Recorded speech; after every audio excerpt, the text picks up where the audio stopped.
Now let's look at intimidation. Teenagers can be menacing if they want to be. They will sometimes resort to almost primitive kinds of behavior to get their way. Menacing gestures, abusive language, throwing things, stomping their feet as they roar out the door, slamming the door behind them, threatening facial gestures, and so on. They resort to these kinds of things because they are afraid that they are not going to get their way, even though in their hearts they know they shouldn't get their way.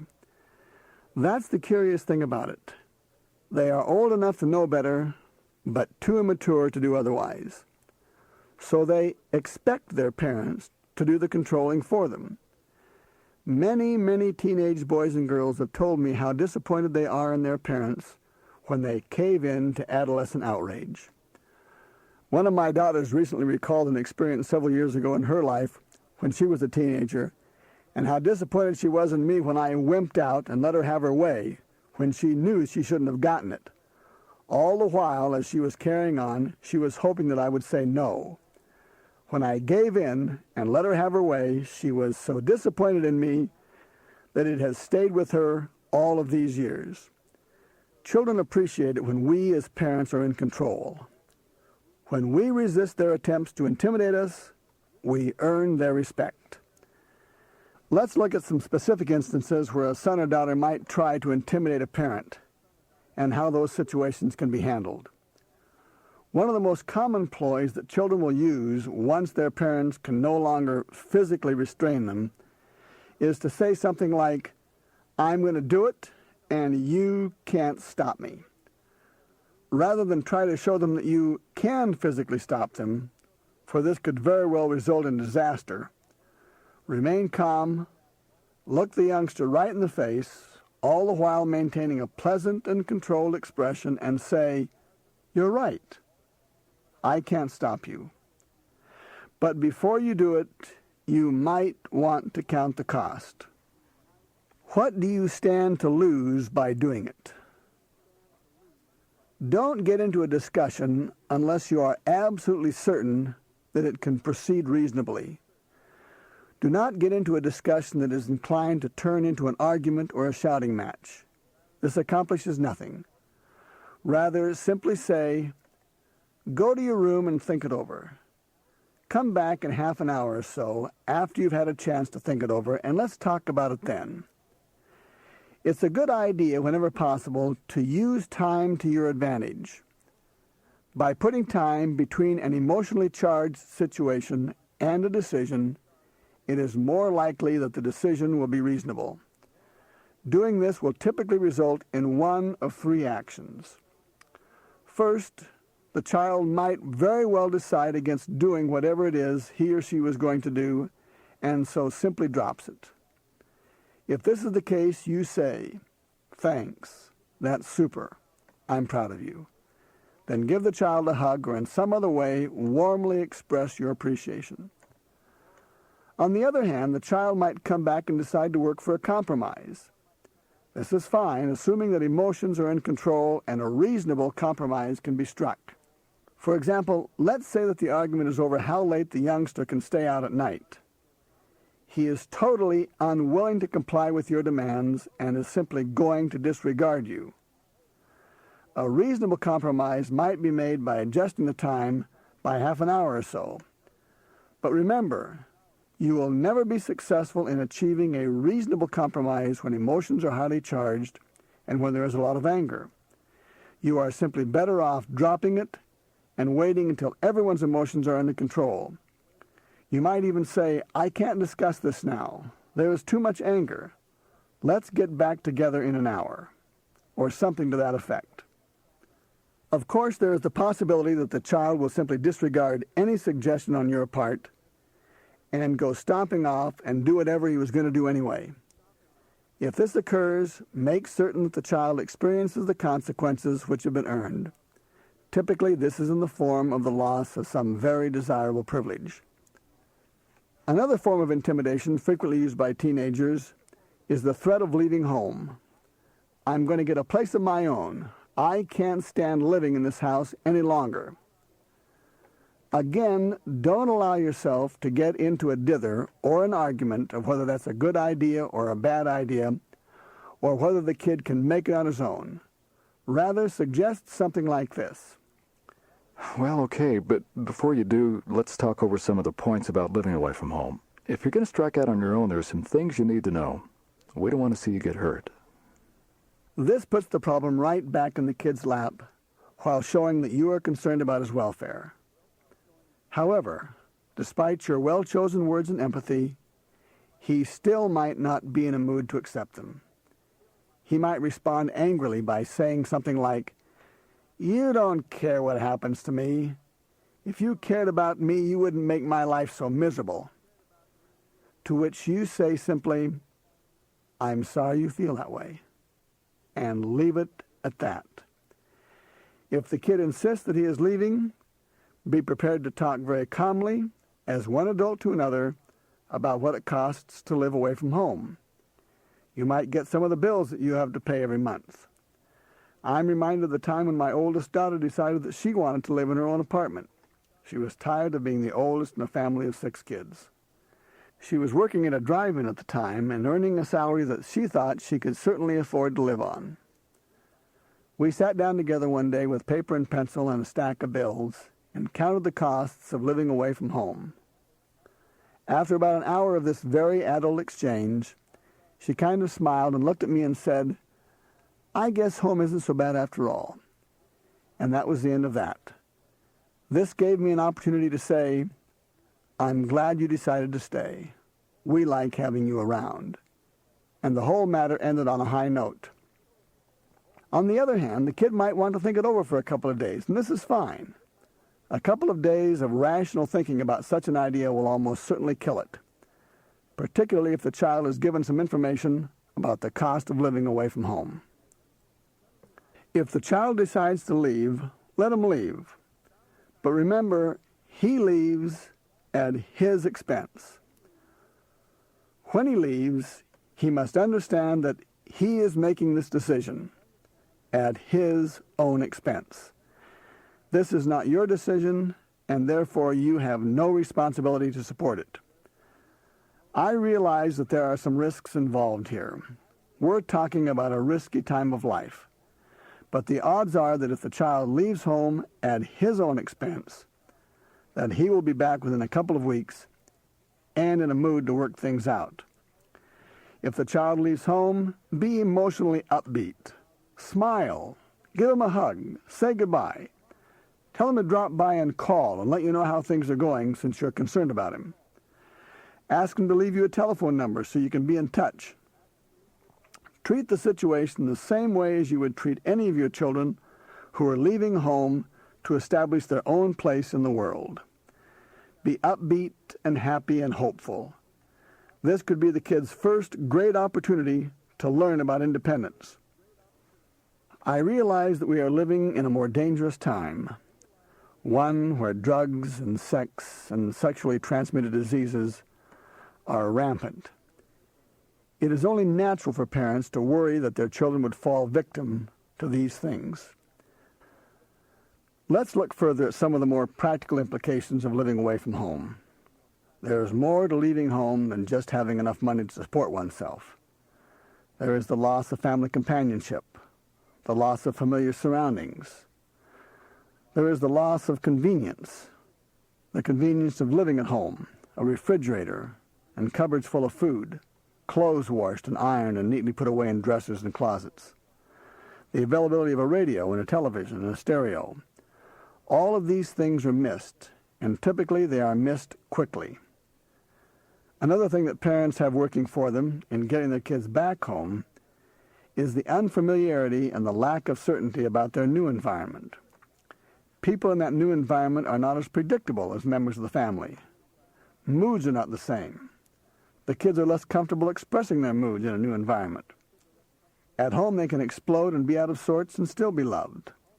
But as a guest in someone else's home or living with roommates, they can't get away with that.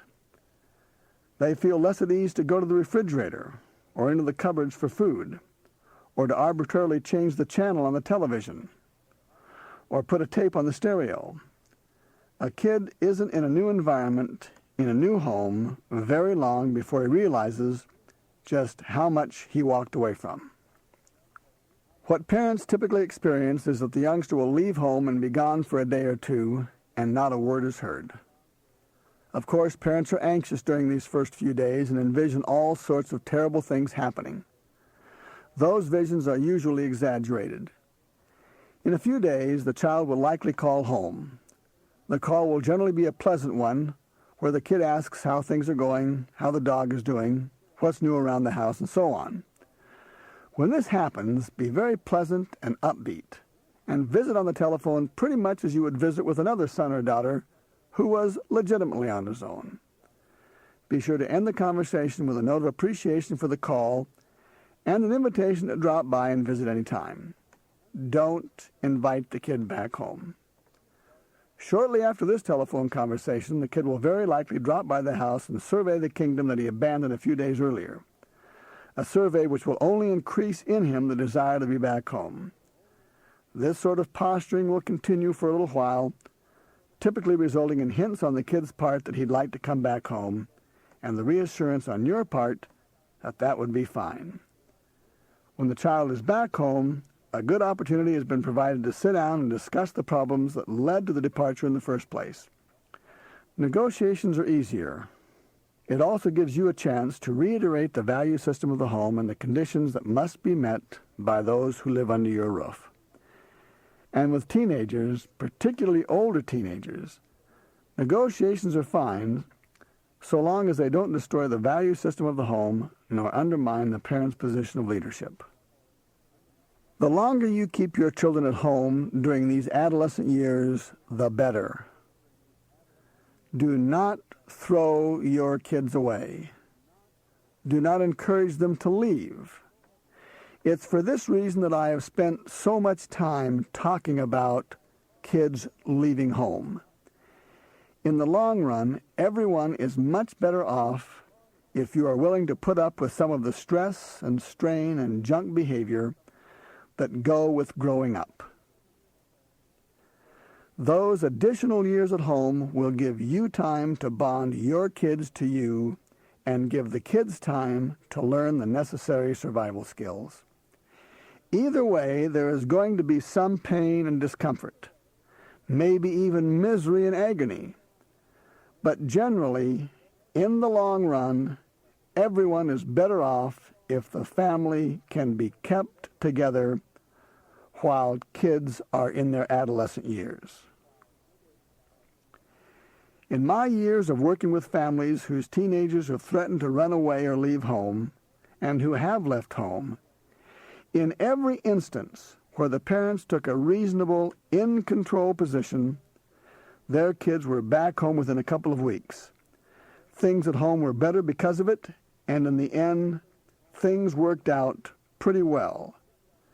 But in those situations where kids are kicked out of their homes or leave home unprepared to support themselves adequately, the lives of everyone, parents and children, are miserable.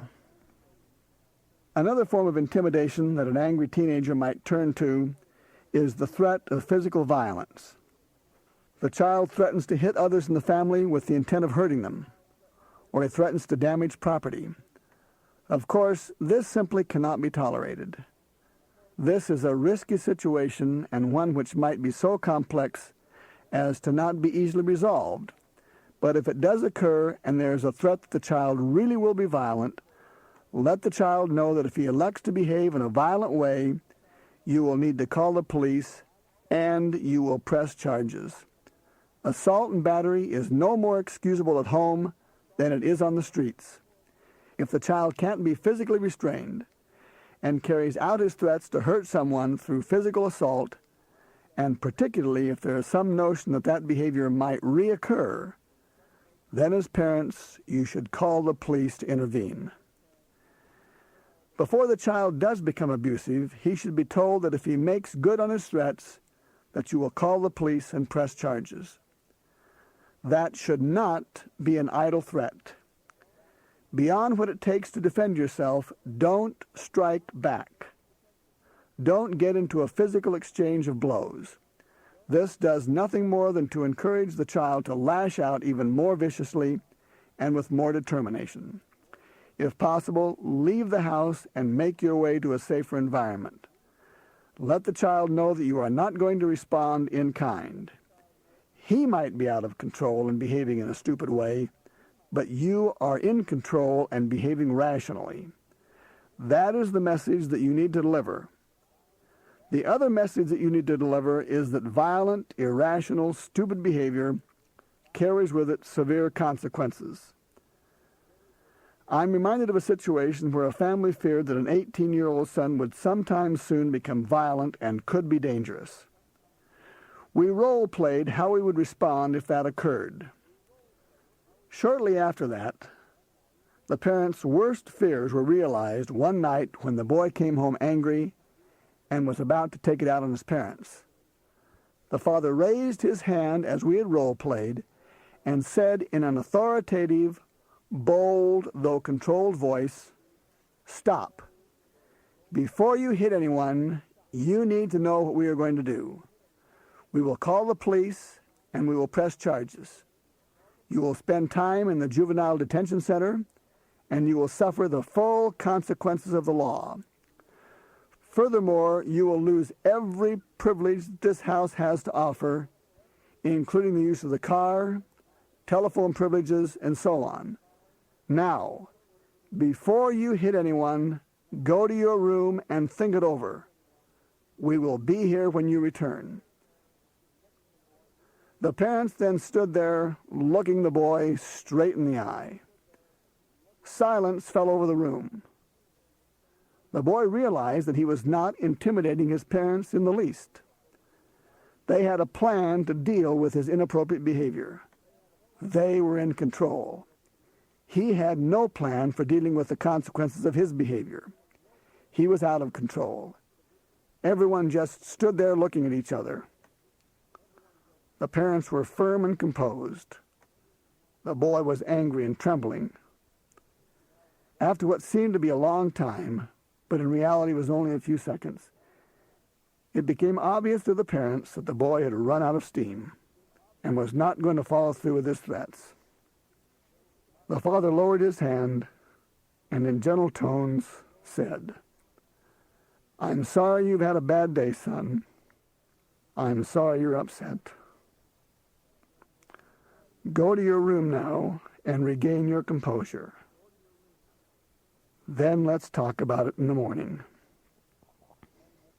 He walked over to his son, put his arms around him, gave him a hug, a kiss on the cheek, and told him he loved him.